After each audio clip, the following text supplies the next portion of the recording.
action against IndiGo? Is it too little, too late? Captain, do you want to take this first, Captain Amit Singh? Do you believe that the government now has stepped in, said 10% of their flight operations have been suspended and will be given to other airlines, presumably that the CEO is being called again and again every day as if the DGCA now is finally... Do you believe it's enough? Head of the organization is the accountable manager, and accountable manager is basically accountable to the regulator. If the minister says or believes that he can fire the CEO, basically he can fire the CEO because he's the accountable manager. The accountable manager is interviewed and appointed by DGCA. So that is, a lot of people have been discussing that in a private organization, you cannot fire the CEO. But an accountable manager can be fired on account of being appointed by DGCA for discharging certain duties. But is the 10% cut in flight operations really a solution? No, 10% is an eyewash because no airline operates up to 100% of their schedule. There's always cancellations. IndiGo has been operating about 90 to 95%. So anyways, if you cut 5%, they would be operating like normal. And another 5% would be a slight dip in their operations. So that won't hurt them anymore too much. So idea is there has to be penal action. What hurts them? Firstly, why is the accountable manager still there while all this is happening? No, so what are you saying? No, 1 minute. No, 1 minute. When you say, sir, 1 minute. When you say accountable manager, you're saying the CEO should be sacked? That the government is going to decide about sacking the CEO? That's IndiGo's responsibility. How can the government of India decide to sack a CEO of a private airline? No, like I said, he's the accountable manager. DGCA gives the go-ahead for the accountable manager. DGCA can refuse the appointment of the accountable manager because he has to undergo an interview with DGCA before being appointed. So they can take away that privilege from the CEO, that you're not the accountable manager, we'll appoint somebody else as accountable manager. So that can happen anytime. Sanath Kaul, you worked with the government as a former Joint Secretary. Do you believe the government, the minister already said, even in my interview yesterday, that if the need comes, if I find it was willful negligence on the part of IndiGo, we can sack the CEO. Do you believe that's the government's job? That's a technicality, but he's already pointed out that there is a concept of accountable manager. So that accountable manager, is the issue, and that can be sacked. Now, accountable manager is a very important thing for an airline. It can't run without an accountable manager. So they will have to appoint somebody who is acceptable to DGCA. Now, while I'm talking, I'd like to raise a couple of other points. One is the DGCA's office itself. You know, around earlier, they had thought of having a CAA's, a civil aviation authority, which is there in UK and other places, which will be independent. It'll have much bigger staff. It can recruit its own people. It can appoint. Today, DGCA is probably 50% staffed. It is totally a subordinate office of the ministry, and therefore to call it independent under the Act is being rather foolish. So the DGCA itself is, it's a very difficult job for DGCA. Plus, they keep appointing people who have no experience as the director, the Director General. So these are issues which I think need to be now probed into. That why that I said 5 or 10% is the blame of DGCA. Why were they not looking into this aspect when they were approving the winter schedule? That do they have enough pilots or not? Although I would say, yes, it is 100% responsibility of the IndiGo, of the airline concerned, and the board of directors and others to make sure. Yeah. But can I come, Dr. Susilan, you head a private airline, you all work with charters. Do you believe the government of India can put pressure on IndiGo to decide who should be their CEO? Rajiv, I've been running a commercial airlines in India by name Air Odisha, the first Udan route which we started. So I know we had a CEO and the DGCA never took their interview. They just give a NOC. Even you might heard that there was a Turkish guy was about to join Air India, but he had not got the NOC. That's why then later on Campbell came in to lead Air India. So definitely there's no interference of DGCA on the appointment of a CEO. Only the NOC required from the DGCA. So sacking a official CEO from the airline definitely is a call of the board of directors because it's a private company. It's not any more government company like Air India earlier. So definitely the call have to take by the board directors of IndiGo itself. And now when Okay. it comes to the monopoly, when you said like monopoly of IndiGo, I tell you like there are so many airlines got collapsed due to these airlines because they eat up the market. They don't let other small players to operate in particular routes. If I give you an example, in the Raipur flight, where the fly big airlines were operating in a cost of 2,500 rupees, whereas Indigo came in and started operating A320 aircraft. And within 3 months, Flybig had moved out of the same sector. And after 6 months of the same, the Indigo stopped operation in that route because they don't So want anyone to operate in particular routes. you're saying Indigo misused its monopolistic position. They managed to get schedules that suited them. They therefore Yes. were able to enhance profits, and according to at least Sherbil, often at the cost of safety. Unfortunately, of course, we don't have someone from Indigo. I wish we had. They've not yet come on camera to explain their side of the story. I hope they do in the days ahead. But Sanjay Lazar, this whole question of is the action of the ministry and DGCA simply an eyewash? You call the CEO every day to your office as if you're fully in charge. All of this should have happened, many believe, in November or even before that. Do you believe that sacking a CEO, sacking Pieter Elbers will actually solve anything? Rajdeep, I'd just like to weigh in on that part because Amit has said something and Dr. Sushilan has said something. Two things. One is the accountable manager officer under the car is answerable to the DGCA. It may not be Pieter Elbers. In this case, I think it could be the COO. Okay, I could be wrong. I will be stand corrected. The second thing is the CEO, and like Dr. Sushilan said, gets Home Ministry approval. Remember this. Forget about DGCA, gets Home Ministry approval because aviation is a important sector. So therefore, But it's a private company, Sanjay. How can the government It doesn't decide? matter, sir. It is aviation. Aviation is a sensitive sector.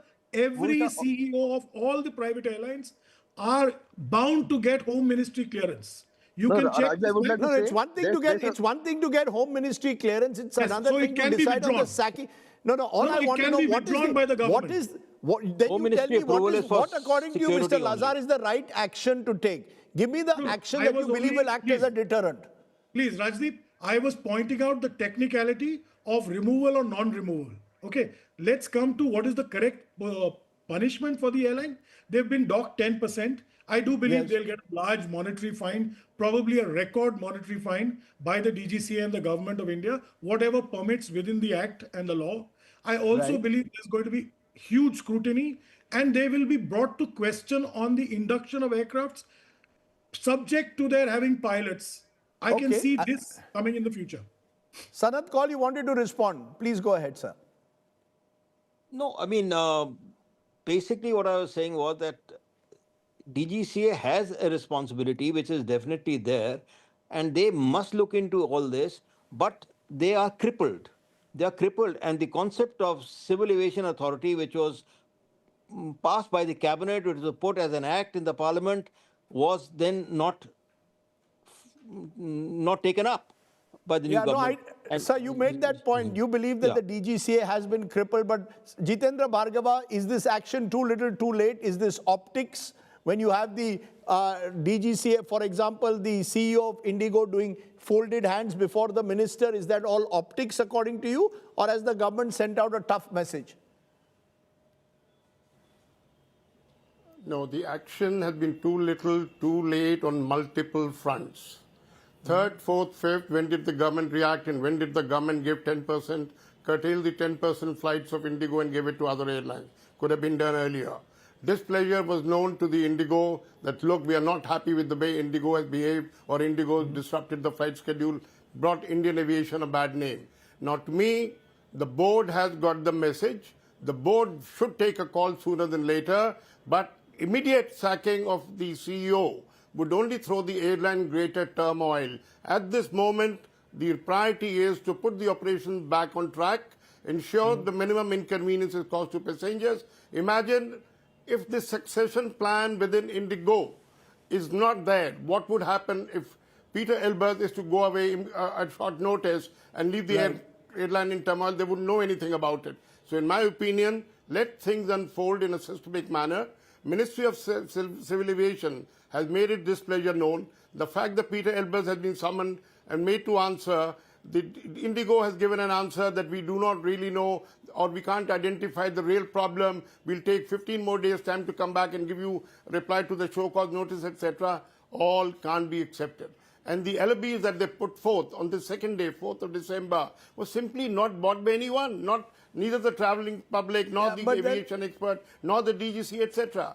So I don't know why IndiGo was trying to hoodwink, not be truthful to the DGCA, the regulatory agency, to the traveling public, to him, which they owe really an apology, and they have apologized, though belatedly. Sherbi Panak, do you believe it's too little, too late? What would you like to see that would restore, according to you, confidence in such a situation? Since you deal with corporate governance, should the board of directors have acted earlier or leave it now to DGCA? So, Rajdeep, I think each party has to do their own job in this. And the board, no board of directors of any company is expected to do day-to-day management. The day-to-day management is with professional management. So therefore, it's a little unfair to put the entire element at the door of the board. It's also, I think, what IndiGo needs to do is come out clearly in terms of what did professional management tell the board, and how did the board respond to that? Now, both of them are complicit, that there's nothing that can be done, but that information isn't there. And till then, given the personalities involved, I would reserve my comments. I don't believe Air Chief Marshal Dhanoa and Ms. Pallavi Shroff, knowing them professionally and knowing their professional reputations, would be sleeping on the wheel. So I think I'd wait to see what professional management did. But now that everything is out in the open, the question that for the board is, and it's not, I wouldn't agree with the statement that, if a CEO has to be replaced, that's the job of a nomination and remuneration committee of the board. This is ultimately a very large enterprise, which is governed. So there's a nomination and remuneration committee, which is supposed to look into elements of succession planning and ensure that in moments such as these, it's able to. Because you've got the managing director, Rahul Bhatia, who's sitting in Switzerland. I just want to try and understand. Do you believe someone on this show has today said all of this was collusion between DGCA and IndiGo? These are serious charges. Who investigates them? DGCA, which is the same which is the agency which is being accused of collusion. Who investigates it? Do you have an independent inquiry? How do you actually come to the bottom of it? So I think we've got to look at it in multiple. We've got to break this down into multiple aspects. We've got to, first and foremost, we definitely need an inquiry by an independent probe and not some random folks from DGCA who are the sort of usual lackeys who keep doing these things. But we need an independent probe into how did the flight. Let's go back to basics. This is a flight safety issue. This isn't IndiGo. This isn't a software glitch. This isn't operationally suddenly they forgot how to put this together. They were hoping this flight duty time limit norms do not come into picture, and they were also hoping that the can get kicked down as far down as possible. And an independent inquiry is absolutely needed to see who from DGCA was okay with this can being kicked as far down as it was. Okay. So I think for that we need one. The second part, Rajdeep, I think there are too many sub layers of what needs investigation and who needs to do it. IndiGo's abuse of dominant position, some very important points have been raised. That needs to be investigated by the Competition Commission of India. Somebody at the DGCA took all these IndiGo plans in. They approved their schedules. Their flight schedules and their winter flying schedule. That person needs to be taken to task, and so do the people at IndiGo who submitted those flight schedules get taken to task. Mm-hmm. Lastly, on this whole thing about should the DGCA remove the CEO is ornamental in this. There's a whole host of people. In these cases, world over, there's always a challenge of doing one small symbolic action of letting the CEO go. And I don't agree with this element of where we are saying that there's an NOC only. As in, what is the NOC? A rubber stamp. Pilots can't leave this country without NOCs. You should talk to a couple of pilots and you'll get a fair sense of the kind of loops the DGCA makes them jump through, whether it's medical tests or otherwise, which is all fair, and they should do that. So are we saying the CEO of the country's largest airline's appointment is an NOC? No, it's not. There's a fit and proper test and standard that is established. Right. It's established for bank MDs as well.